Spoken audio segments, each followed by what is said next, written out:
You're listening to the Joyful Practice for Women Lawyers podcast, episode 130. Welcome to the Joyful Practice for Women Lawyers podcast. I'm your host, Paula Price, lawyer turned certified executive coach. This podcast was created to empower women lawyers just like you to create a life and practice you love. Join me every week for a break from the hustle so we can focus on you, what you truly want, and how you can create it. If you're over the overwhelm, done with putting out fires, and ready to redefine success on your own terms, you're in the right place.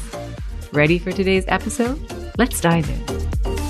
Hello, my friend. Welcome back to the podcast. I'm so glad to have you here. If you're new, welcome. My name is Paula Price. I am a lawyer turned certified executive coach, and you've joined for such a great episode. We are going to talk about 3 hacks that you can use when you are feeling self-doubt. 3 hacks that you can use to build up your self-confidence.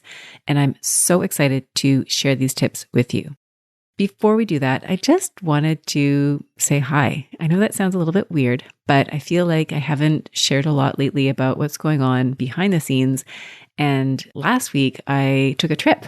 I went to Toronto. I live in Vancouver and I have not been to the city of Toronto for almost 20 years.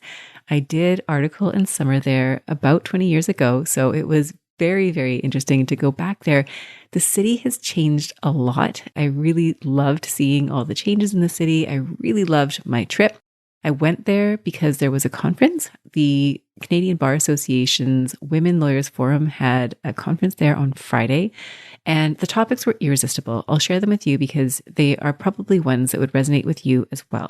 They talked about women and leadership, women and mentoring, caregiving, and the future lawyer. And we talked about so many amazing topics. The speakers were incredible.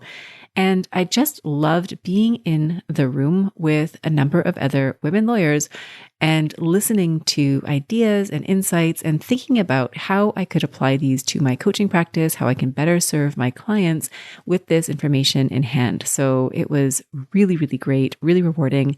On top of that, I had a chance to meet a number of lawyers that I have worked with in the past, some unexpected and some expected, and just to be able to converse face to face, to be able to give them a hug, to be able to talk about some of the growth they're experiencing in their practices. It was just really, really rewarding and really exciting.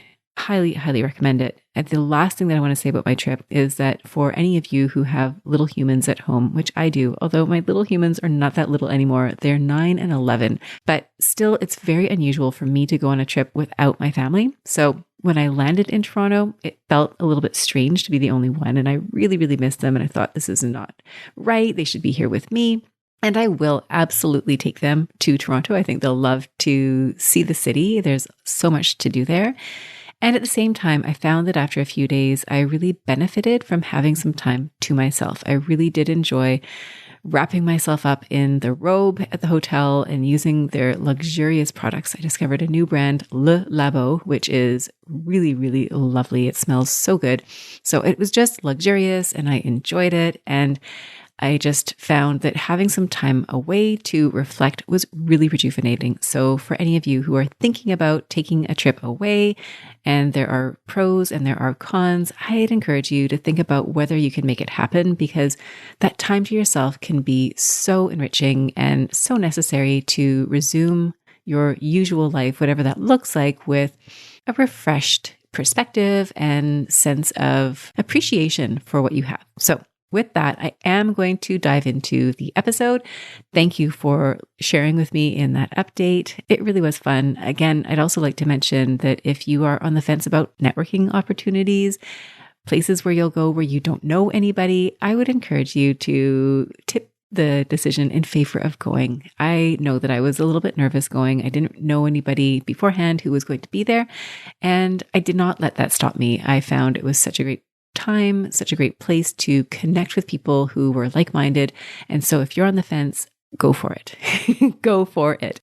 Now, turning to today's topic, we are talking about confidence. Now, if this is a topic that resonates with you, number one, you are not alone. It comes up often in my coaching practice. It's one of the reasons why I do the work that I do. Too often, I see lawyers, women lawyers, men lawyers, lawyers of all ages at all stages who are holding themselves back because of confidence. It is really, really tricky. And so I want to be able to serve you, to serve my clients, and to help lawyers deal with the confidence question, because too often I see it holding you back from doing the things that you want to do. And I don't want that to happen. So it's a very, very important topic for everybody.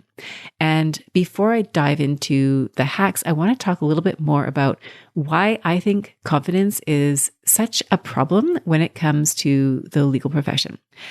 So I have some theories. One of the theories that I'll share with you today is the theory that one of the reasons that confidence is such an issue in the legal profession is the gap that exists between our expectations of what things should be like when you are a lawyer and the reality of what it is like to be a lawyer. So there's this disconnect between your expectations and the reality of it. And what that leads to is a questioning, thinking that maybe there is something wrong with you. Now, it can also be that you think there's something wrong with somebody else or something wrong with a particular situation. But here for today's podcast episode, where we're really honing in on confidence, what often happens is there's the expectation, there's the reality, there's a gap, and there's a thought, there's something wrong with me because this does not look like what I thought it would look like. Now, let's talk about what some of those expectations might be. If you are a lawyer, the first lawyer in your family, your lawyer expectations may have been set by TV shows, by movies, by maybe some individuals that you knew outside of your family, but chances are you had a mind's eye vision of what you thought lawyering would be like.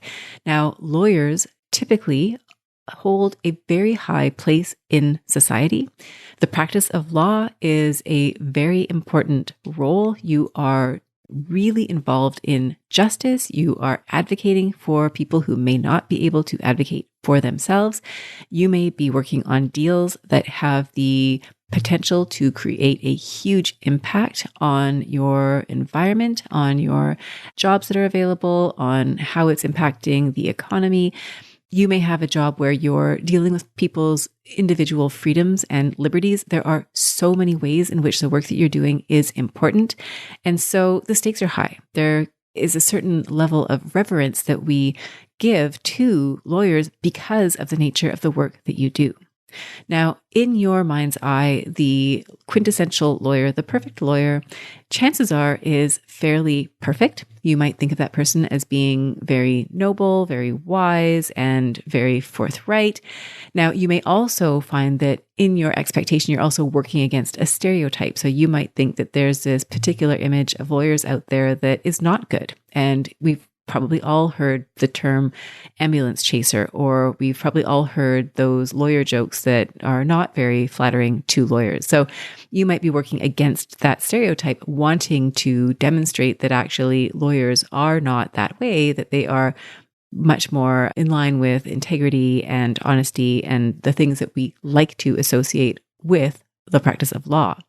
You might think that a lawyer is confident, right? You might have seen those TV lawyers and they're always walking, looking so confident. They're perfectly put together. Even if they've been up all night studying or working or preparing for that trial, the day that they show up, they look amazing and they seem to know exactly what they're doing. So you might have that expectation for yourself. You may also think that lawyers must inspire trust, which they do. You need to inspire the trust of your colleagues, of your clients, of the judiciary if you are in court. You might think that you always need to know what to do, that you've got the answer to everything.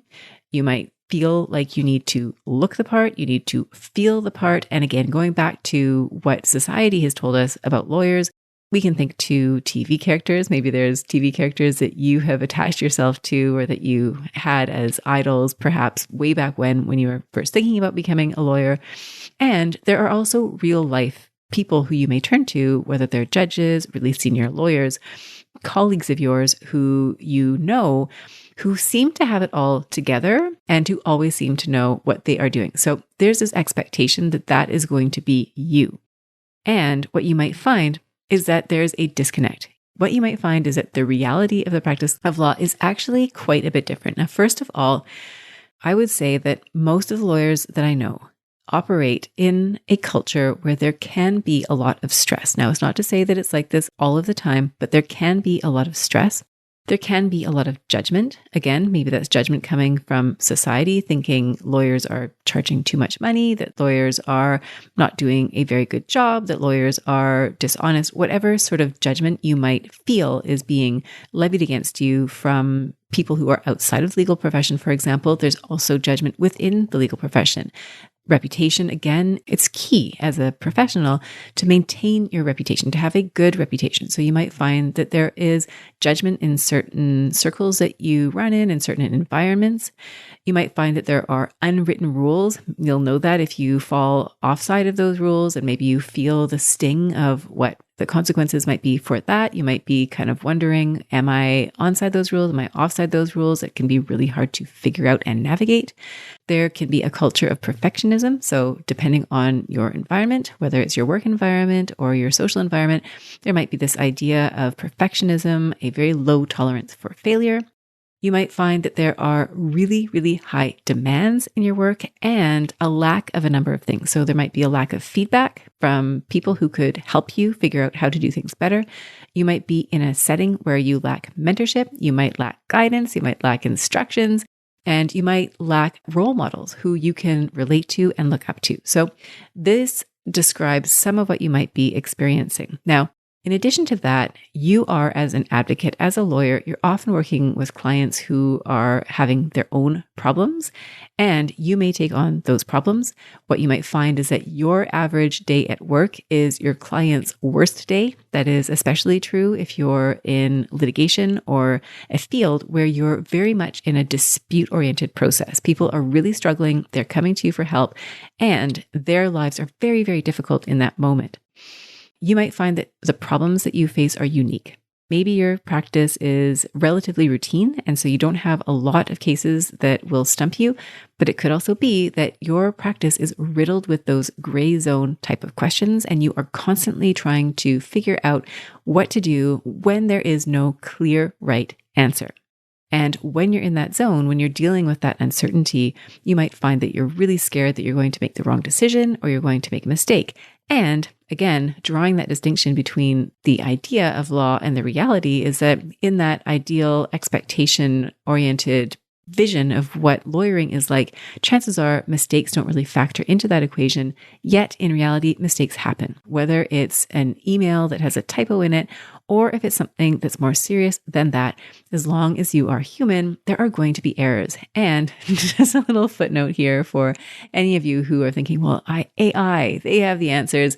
Last I checked, AI doesn't have the answers either quite yet. So as I understand it, they'll come back with some pretty good answers, but even AI will make mistakes. So if AI is making mistakes, you can give yourself some grace. There are going to be mistakes in your practice. So again, that might be an area where you start to take that on yourself, that if there is a mistake, that you've made a mistake, that there must be something wrong with you that can further undermine your confidence. Now, I've got more on this list, and bear with me. The reason I think it's important to go through this list is that I want you to know that you are not alone, that the practice of law does present a number of unique challenges. And I know this is a long list, but it's a reflection of what you may be going through. So I want you to feel seen and heard and understood. So I'm going to describe a little bit more. Now, the next reason, the next gap in reality is if you think that as a lawyer, you should have all the answers. And when you watch a TV show or a movie, typically the lawyers know the answer. They're not listening to the question and then turning around and saying, well, I'm going to have to ask my junior to go and do some research on that because I don't know the answer. No, typically what you see is somebody who speaks with authority and seems to know the answer to everything. So you may feel like you don't know enough, that you're not ready to make a particular call. You might not trust your own judgment. You might have lawyers that you work with who you look up to. Maybe there's senior lawyers who you consult on files that you're working on because you want their judgment. You want to hear what they have to say, which may in fact be appropriate and good practice. But you also want to learn to develop that skill for yourself so that you can trust your own judgment.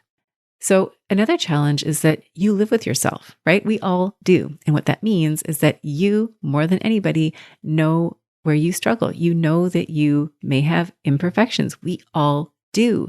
But you're used to seeing other people present their best case scenario to put their best foot forward. And so what might be happening is you are comparing your insides to other people's outsides and you see the gap. And again, you think there might be a problem. Now, a couple more examples or a couple more reasons is you might be in a setting where the people around you are not helping you to build your confidence. You might get a vibe from somebody, whether it's a colleague, whether it is a client, that they do not like you, that they do not think that you are competent, that you are a good lawyer, and you might start to take that on. And it may be that you're imagining that that person feels that way about you, and it may be that they truly actually do feel that way about you. And that can be really undermining. And so for some people, that's present in their workplace environment. And if that's you, just know that you are not alone and that yes, this can have an impact on your self-confidence. It sets up a dynamic where you start to doubt yourself and almost look for reasons to doubt yourself further. Now, at the same time, you may be in an environment where there's a persona of confidence. There's a typical or a way of being that exudes what you might think of as confidence, and it's just not you, right? If you are a woman working in a male-dominated industry, for example, or a male-dominated environment, for example, you might see that all the leaders who are around you, they don't look like you, right? And that doesn't mean that you can't thrive in that environment, but it may be harder for you to feel that level of confidence because you don't necessarily see role models who are more like you.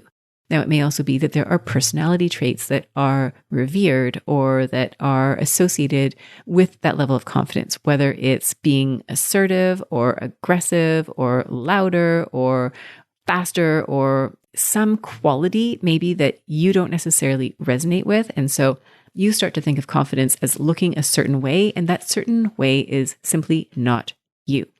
So this is a number of reasons. I've outlined them for a reason, as I just mentioned, to help you feel like this is not something that is unique to you. If you are experiencing a lack of confidence or if you're feeling self-doubt, the reality is the environment that you're working in may be more challenging than other environments to have that sense of self-confidence. So what might be going on for you, what you might think you need to do in order to solve the problem is you might feel like you need to become more confident. Now, this might be something that you just feel for yourself. It's something that's a little bit innate that you can tell that you're slowing yourself down, that you could experience your practice with so much more ease if you didn't doubt yourself so much. So it might be coming from there. Or it might also be that you've received external feedback about your levels of confidence. You may have mentors or bosses that have told you that they would like to see you present as more confident. You may have had performance reviews where you had the feedback that they wanted you to be more confident. And I've shared on the podcast before that when I was practicing, I had feedback as a junior lawyer that I should present as more confident. And I had a very lovely, well-intentioned mentor, a senior gentleman who told me to stick up my head and stick my chest out and speak in a louder voice, and that would come across as more confident. And I say this and I share this because I know I'm not alone in this. And if you're experiencing that, you're not alone in this. And that doesn't necessarily help to solve the question or solve the problem. If someone tells you to stand up straight and speak loud, does that really solve the confidence problem? I don't think it does. I think it's more nuanced than that. So what I'm going to offer today will help you with that. Now, what you might find in terms of where you get stuck is that confidence, that idea of creating more of it, building up your self-confidence seems simple enough, but it can feel like it's really hard to do. Maybe it feels like it's unattainable, or you might feel like you have to bend yourself in order to become confident. You might think that confidence means aggressive and loud, and you are not those things, and you don't want to become those things. You might also be mixing the idea of confidence with the idea of arrogance. And I think for a lot of us, arrogance is something that we do not want to embody. And so if you're thinking about confidence as arrogance, of course, you're not going to want to do that. So again, these are some challenges. These are some places where you might get stuck. And what can happen then is that you might feel like there's something wrong with you, and that further undermines your sense of self-confidence. So if you're getting feedback, for example, that you're not confident enough, you might start asking yourself, well, what is it about me that is causing me not to be confident? Why am I not more confident? And if you ask yourself a question like that, you might start getting some pretty brutal answers because you're going to be looking for faults. You're going to be looking for reasons why you wouldn't necessarily be confident. And that can further undermine your sense of confidence. You might find that you hold yourself back because you don't feel confident. And what that does is it slows down your growth. It slows down your progression. You might start to then feel like you're falling behind. Or what can also happen, and I've seen this with some of the lawyers that I've worked with who are very, very accomplished, yet suffer from low self-confidence at times, sometimes imposter syndrome, is that they've accomplished a lot, but their confidence levels don't match their external achievements.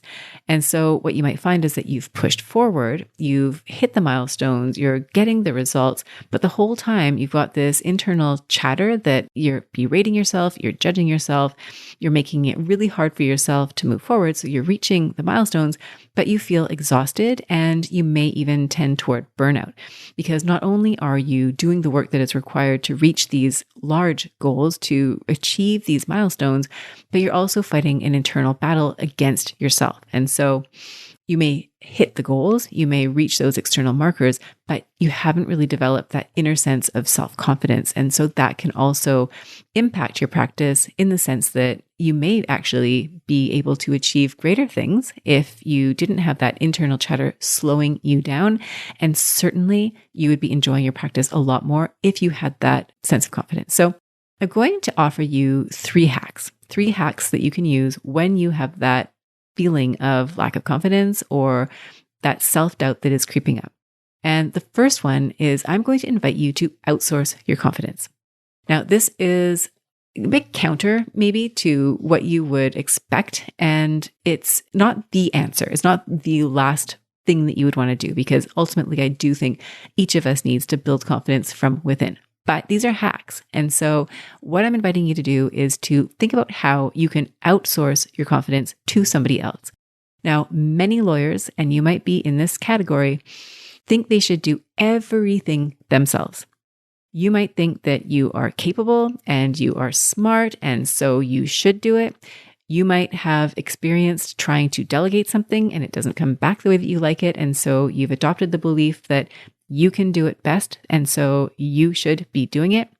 You might find that you should not need to rely on other people. If you, again, stepping back to that idea of the place that lawyers hold in society, your role as a trusted advisor, as an advocate, it's as though the buck stops with you and that you are the person that other people should turn to for support.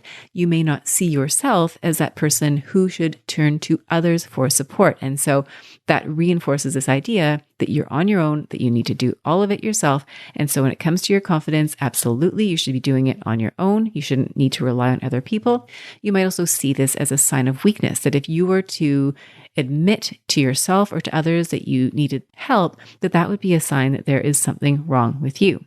And you'll know this is you because it can show up both at work and at home. You might find that you are stretched so thin because you're very quick to say yes and you are very slow to say no or to delegate. So here, what if you could outsource your confidence so that it was not a project that you had to work on alone? Now, how do you do this in practice? Well, this means a few things. Number one is I would invite you to notice the people in your life who undermine your confidence. I mentioned that example earlier about being in an environment where there's somebody who doesn't really give you a very strong vibe. It's almost like they dislike you. They don't think you're very smart. They don't think you're capable. And when you're around that person, you might find that you start to act the way that they perceive you. You might not think of yourself as very smart. You might find you get nervous around them. And so you make small mistakes that you wouldn't otherwise make. You might be reluctant to voice your opinion. And so you increasingly play a role of having or exhibiting less confidence. So if you have people like that around you, sometimes you might think, well, maybe I should just win that person over, because if I win that person over, then that's a sign that I have improved, that I can do this, that I can deal with difficult people, whatever. But I would invite you to think about whether it's possible to simply distance yourself from those people. It's not always possible because they might be somebody that you work with directly and frequently. But if you have the choice, I'd invite you to slowly or quickly move them away from your immediate day-to-day. Now, what you want to do in place of those people is to surround yourself on purpose with the people who believe in you. These are the people who give you compliments, the people who see the potential that you have. They will give you positive feedback. They might also give you constructive feedback. So these are not necessarily people who are going to tell you you're wonderful and not have any expectations of you growing or learning or improving on some aspect. But these are simply the people that believe in you, that make you feel good about yourself. When you're around them, you feel empowered to take risks, to take on challenges, to speak your opinion. So cultivate those people at work, whether they are your colleagues, whether these are mentors internally to your organization or outside of your organization. Find them, spend time with them, and when they say things about you, don't brush it off. You don't have to make a big deal about it. You don't have to invite them to tell you more. Oh, you think I'm great? Like, in what ways do you think I'm great? Although you could ask them, why not? You might learn some really interesting things about yourself. But instead of dismissing, because I think sometimes we can do that, someone pays us a compliment and we dismiss it as, that imposter syndrome thing. They must not really know who I am, or they're just saying that to be nice. No, from now on, when you have a compliment, when somebody gives you that feedback, I'd invite you to really internalize that, to think about that, and to use that feedback to help you grow your confidence. So surround yourself with people who believe in you at work. You can do this socially. So if you've got friends in your environment who are, those kind of frenemy type people, maybe you distance yourself from them as well. And again, focus on the friendships that make you feel good, the friends that make you feel empowered, confident, that laugh with you, that celebrate your successes and are there for you when you need them. And I would also invite you, in terms of finding that support, is to think about who can support you as a professional. And so obviously someone like me, a coach, could help you, could help support you, or a counselor, or somebody who you feel comfortable and confident confiding in, who can hold that belief in yourself as you work toward developing that belief on your own. And if you are in a situation where maybe you don't have a lot of people around you right now who you feel are those good confidence builder type people, then use me. I believe in you. If we've met, I can say 100%, I know for a fact that you can do the thing you want to do.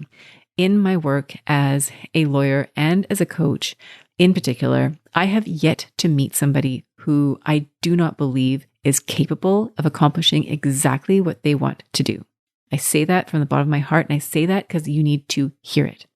Even if we have not met or spoken, I know you can do it. I believe 100% in your ability to do it. The fact that you are here listening to this podcast episode, thinking about these things, thinking about how you're building your confidence, tells me all that I need to know about you. I know you can do it. I believe in you 100%. Now, what often happens, and one of the reasons that I know I can say this about you, is that often when I meet lawyers, they have these ideas, they have these goals, and it's almost like they can't see it because they're so close to it. And from the outside looking in, I have got that perspective where I can see exactly how all the different breadcrumbs come together, how all the different pieces align over time. And so I invite you to have that belief. If you don't have that belief, then I am saying that to you 100%. I believe in you and your capacity to do whatever it is you want. And you can hold on to my belief in you as long as it takes for you to develop that belief in yourself. Now, that's hack number 1. Let's outsource that confidence. Let's give it to somebody else, and make it somebody else's job. And that way you can start focusing on doing the thing that you want to do. Hack number 2, let's make the case for belief in yourself. Yes, we are going to put our lawyering hats on, and we're going to do an exercise right now. Now, if you're listening to this podcast episode, and I'm just looking at the time, we are about half an hour in. So good for you. You are following along, and we've got, this hack and another one to follow. But I understand you might need to pause the recording, but please do come back to it, because we're going to go through 2 different scenarios. We're going to start with the doubt scenario, and then we're going to move to the confidence scenario. And I don't want you to leave the episode only having done the doubt scenario. I don't think you're going to be very happy if you do that. So just make sure you do the whole thing. So what we're going to do is, first of all, we're going to think of a goal. Think of a goal, think of a challenge, think of a decision that you need to make, something that is weighing on you, something that is causing you to spin or feel that sense of doubt or lack of confidence. And let me tell you this, if you feel doubt or if you feel a lack of confidence, this is not a reason that you should be feeling discouraged or that this is not normal. What I can tell you is that the more you push yourself, the more you put yourself into situations you haven't been in before, the more you're going to have opportunities to feel self-doubt, to feel that lack of confidence. The two of them go hand in hand. If you're growing, if you're pushing, if you're doing things you've never done before, you're very likely going to have more doubt in your life than if you didn't do those things. So just giving you that heads up that when you really decide that you're going to go for it, that you're going to go after that really big dream, if you're going to overcome that really big hurdle, the doubt's going to be there more than it was before. And it makes perfect sense. Imagine if you were doing a job where you were making widgets and you're making the widgets and you never have to do anything other than make the widget exactly the same way that you've always made the widget. You're never going to put yourself into that position where you would doubt it because you have that confidence already.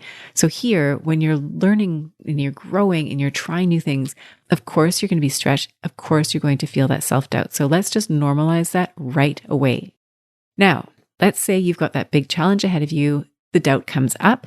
Let's examine what kind of doubts you're going to have. And we want you to really notice what your doubts are. So we're trying both sides of the case here. So what are the doubts that you have? Well, maybe you're thinking it's too hard. I'm not smart enough. Other people can do it better than me. I don't have the time. I don't have the resources. I don't have the ability. I mean, you might think about this like you're trying to open your own firm, or you want to make partner, or you're a partner and you want to become a practice leader. You are in one of those transition stages where you want to switch jobs, but you don't really know exactly where you want to be going. You want to lead a team. You want to take on a bigger case. Maybe you're trying a really big, complex case and you're going to be lead counsel. Maybe this is the first time you're doing that. So there's lots of spaces in your career where you're advancing. So these are the thoughts you might be having. You might think people will judge me if I fail. You might think it's a ridiculous idea. You might have an idea for a project that has never been done before. It's novel. It could be amazing. But again, it hasn't been done. So there's a risk associated with that. You might tell yourself it will never work. And of course, when these things happen, you will be broke and living on the streets. I mean, I think that's where so many of these conjectures end up. There's a typo in my email. That means they're going to think I'm not very smart. They're going to fire me. Next thing you know, I'm, living on the street eating lentils or whatever out of a can. So not even a can that needs a can opener, the little lentils that have those lids that you can pull off. So we're not going to worst case scenario, but I'm inviting you to think about some of the doubts that you have when you're presented with a challenge. And next, I want you to ask yourself how you feel, like in your body. How does it feel? In your heart, how does it feel when you hold these beliefs, when you believe I'm not smart enough, when you believe other people will do it better than me, when you believe other people are going to judge me? Chances are you feel unwilling. You might feel hopeless. You might feel like your efforts don't matter. So why even bother? You might feel dread, despair, overwhelm. So ask yourself what feelings you have when you believe these things that are doubtful, these statements that support the idea that you are lacking confidence. And just going back to these beliefs that you have, I realize I'm drawing a court analogy, and what I totally overlooked when I was preparing is facts, right? When you're in court and you're wanting to establish the facts. Now, I'm just going through the feelings in today's episode, but you can get really objective about facts as well, right? So if you were looking for, it's too hard, is that a fact or is it a fiction? Chances are most of this is fiction. It's too hard is an opinion. I'm not smart enough is an opinion. So this case that you're making really is not even a factual one. Most of these ideas are simply that, ideas. So we're looking at what you're thinking. We're looking at how you feel. And then finally, how true or real does this feel to you? So when you're thinking that it's too hard, that you're not smart enough, and you've got that sense of overwhelm and what's the point, it can feel really real. And as we're going through this exercise, you might even conjure up examples in the past where you have failed. Again, I use that with air quotes, where you haven't had the result meet your expectations. And that can make it feel even more real. So if you think I'm not smart enough, you might even mentally go back to a math test that you failed in grade 2 and use that as evidence. Maybe that's the fact that supports the evidence that you're not smart enough.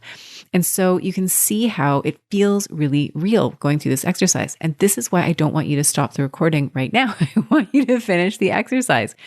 Because as much as that feels true, there is a whole other side of the case. And if you're a litigator, chances are you have had that experience where you put your case in and you're 100% convinced that this is absolutely the way to go. And then opposing counsel puts in their case and you go, oh, okay, that actually has a few, now maybe it doesn't have any legs to stand on, but you might see, okay, I can see how that could be true as well. And so we're doing that same thing, but with your self-confidence. So let's now make the case for yourself.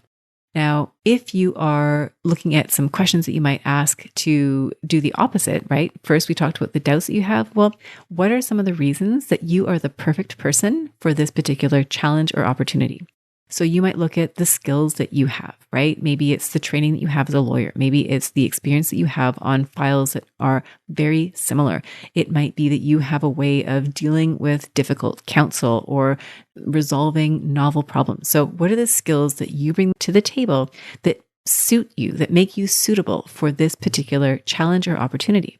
You might also ask yourself what personal interest you have. Sometimes the reason that you're willing to take on a huge challenge is because there's something really, really important to you about that challenge. So you might think about if you were founding your own law firm, what would be important to you about that? And maybe it's setting up a firm where you get to call the shots. You get to decide how clients are going to be treated, how they're going to be billed. Are you going to make it more accessible to them?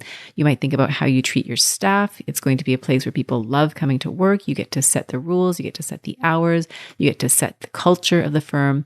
You might look at another challenge that's ahead of you. Maybe it's you want to take on some sort of interest project, something that is maybe oriented toward helping women thrive in their legal profession, in their legal environment, or helping a certain subset of the population, whatever it happens to be. And I'm trying to throw examples to you so that you can catch them, so that you can think about what is relevant to you, what challenges are relevant to you in your practice, and then to ask yourself, again, how does this attach to a personal interest that you have? So if I draw myself as an example, I'm here to support you. What I'm really interested in is helping lawyers. I'm interested in helping women lawyers, also non-women lawyers. I mean, I'm really just interested in helping anybody who is having challenges in the legal profession by helping them to see just how great their potential is and how capable they are of going after whatever it is they want and creating results to creating those things.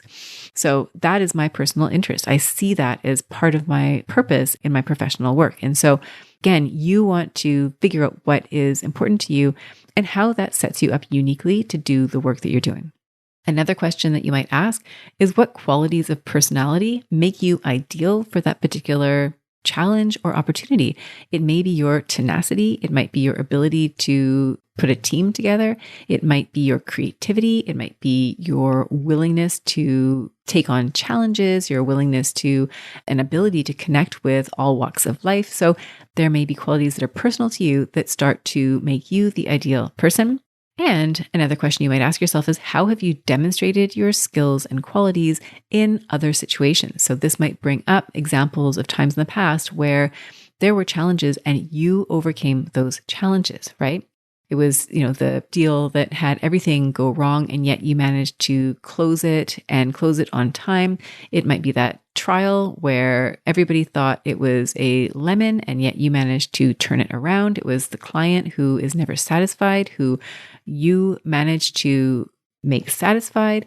It could be so many different areas. And so I'd invite you to think about all those examples that support you being the right person for that particular role. And when you do that, when you focus on those qualities, when you focus on those questions, those beliefs, then I would ask you again, how does it feel? How does it feel in your heart and in your body when you believe that you are the perfect person for this particular job or the perfect person to overcome this particular challenge?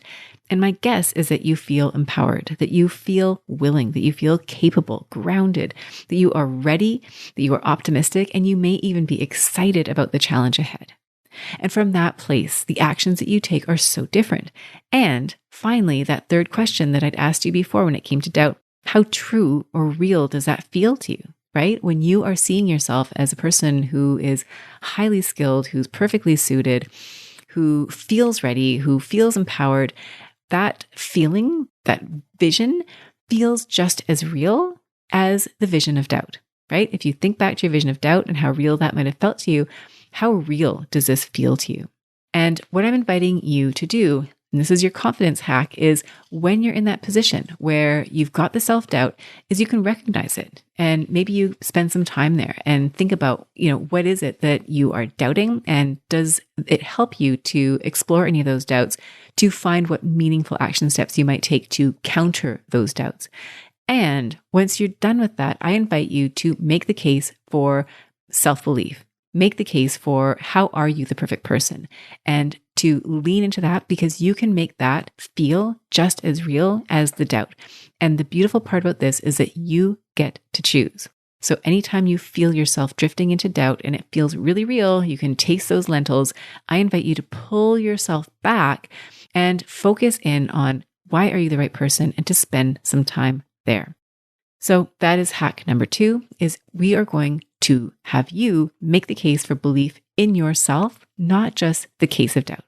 Now, hack number 3 is relatively brief, and so it won't take us too long to go through it. And the hack is to let go. If confidence has become a bottleneck for you and you are not moving forward because of it, I invite you to simply let it go.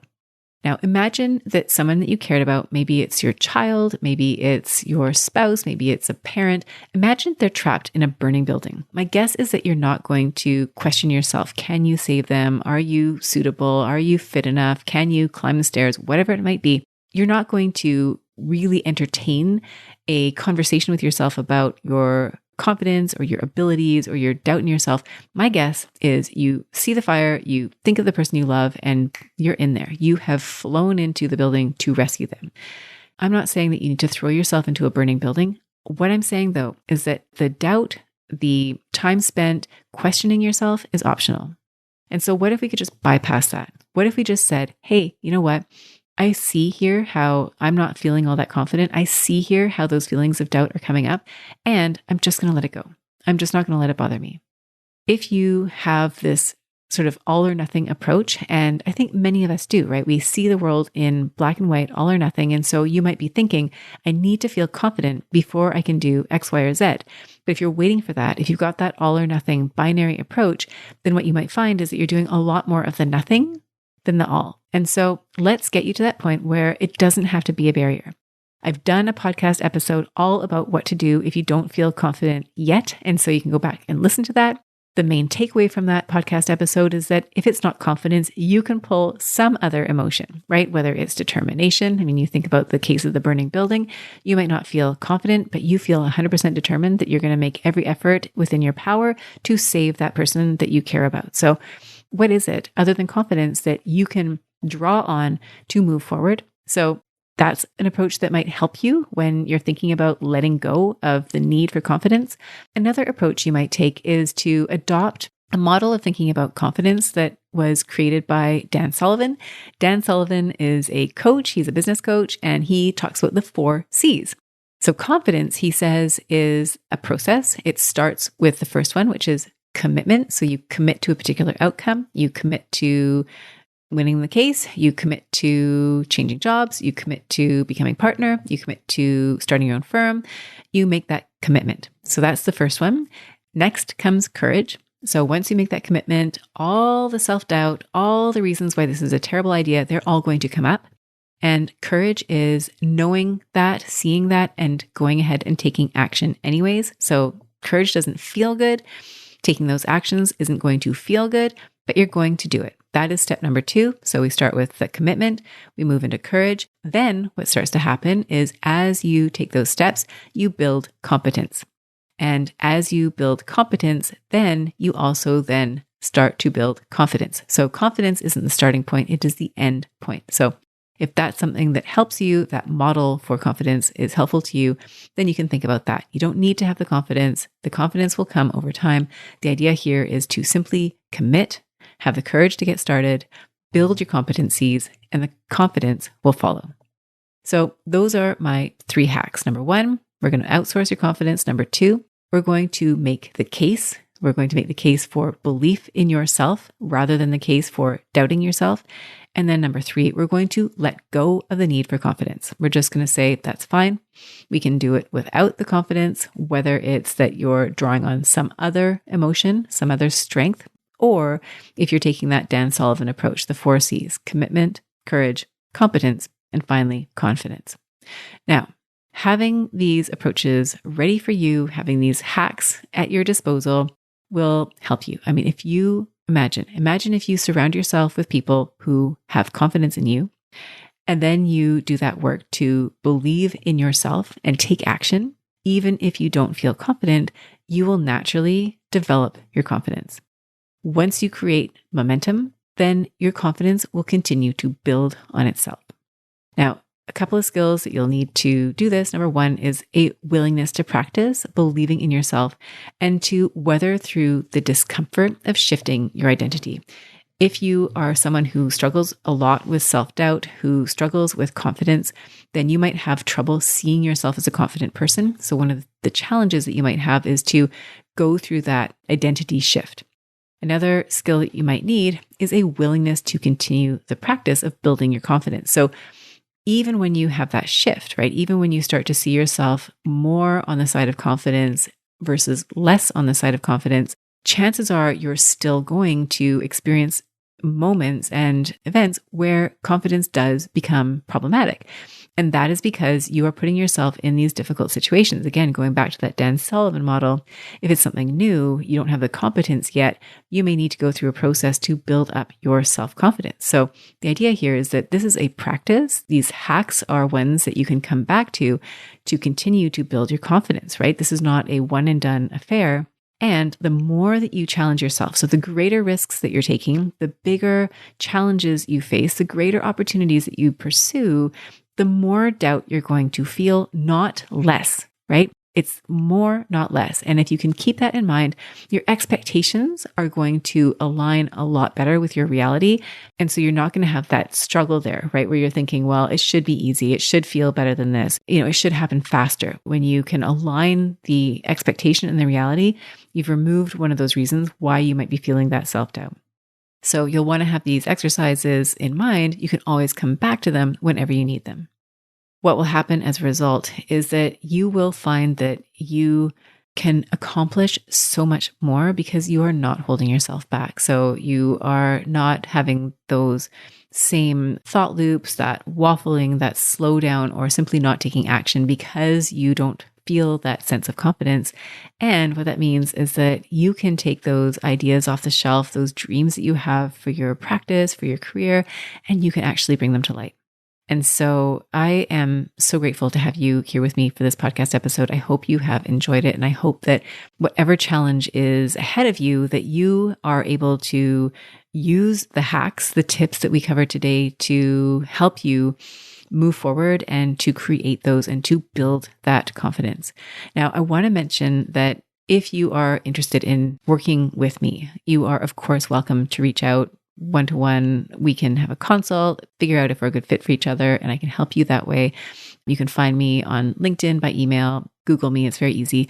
And I also want to mention that I'm going to be running another group program starting in January. I do a group program. It's 6 months in duration. I have capped the group at 8 women lawyers. I'm in the November module with my second group of 8 amazing women. We have our call later today. I'm super excited about it. We're talking about boundaries today.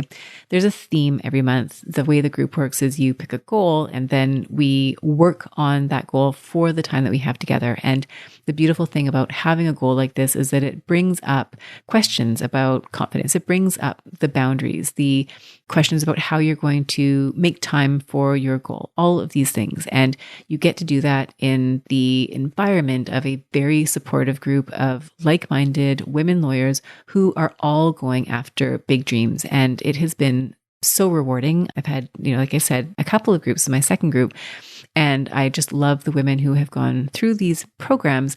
And if you're interested, I would absolutely love to have you. And so please do reach out to me if you want to know more about that. I will be holding some form of webinar, possibly more than one, in the weeks to come. I just need to figure out when and make that date known. So stay tuned. And if you have any questions about it, please do reach out to me. So that's what I have for you this week. It's been such a pleasure to connect with you, and I so much look forward to reconnecting with you again next week. Bye for now. If you enjoyed today's show and don't want to miss an episode, subscribe and follow the show wherever you listen to your podcasts. If you haven't already, please leave a rating and review. Your feedback will help me create a podcast that's tailored to your needs and goes straight to the heart of what matters to you. For instructions on how to subscribe, rate, and review the podcast, visit www.thejoyfulpractice.com/podcast launch. See you next time. Thank you for listening to this episode of the Joyful Practice for Women Lawyers podcast. If you want more information, visit www.thejoyfulpractice.com. See you next week.